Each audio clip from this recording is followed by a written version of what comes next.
Hello छात्रों, प्रावीण्य सूची में आने पर मित्र को बधाई पत्र लिखिए। या प्रथम श्रेणी में उत्तीर्ण होने पर मित्र को बधाई पत्र लिखिए। ऐसा पत्र परीक्षा में अधिकांशतः आता है। जब अनौपचारिक पत्र आप लिखें तो सबसे पहले ये जो अनौपचारिक पत्र में अंकों का विभाजन है इसे ध्यान में रखें। जैसे प्रेषक का पता तथा दिनांक। जो व्यक्ति पत्र लिख रहा है, पत्र का प्रेषण कर रहा है, उसे प्रेषक कहा जाता है।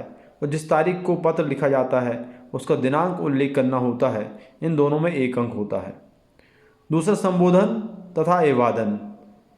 जिसे आप पत्र लिख रहे हैं, जैसे कोई मित्र है आपका, तो उसे आप पत्र लिख रहे हैं, आपने लिखा प्रिय मित्र आशीष तथा अभिवादन किया सप्रेम नमस्कार। यहाँ पर एक बात उल्लेखनीय है कि अपने से बराबर वालों से नमस्कार किया जाता है और अपने से बड़ों से नमस्ते किया जाता है। तो आपने लिखा सप्रेम नमस्कार, तो संबोधन और अभिवादन मिलाकर 1 अंक हो जाते हैं। विषय वस्तु जो प्रश्न में दी हुई है, जिस विषय पर आप पत्र लिख रहे हैं, तो ये विषय वस्तु लिखने पर, पूर्ण विषय वस्तु लिखने पर आपको 1 अंक प्राप्त होता है। और अंत में प्रेषक का नाम लिखने पर 1 अंक प्राप्त होता है।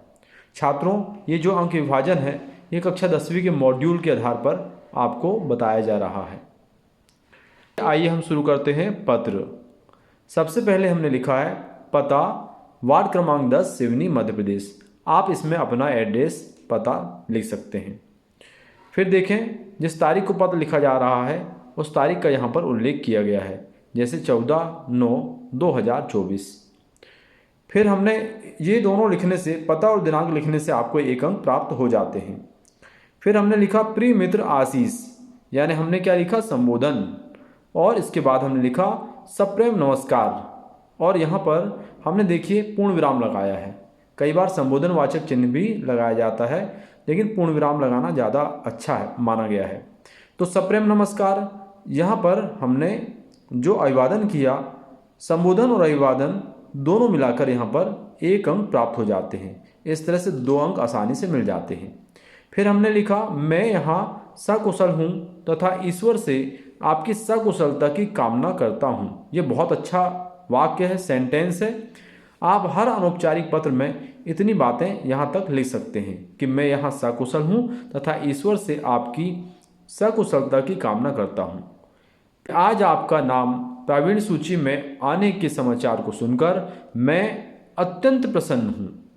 इस सफलता पर आपको बहुत बहुत बधाई।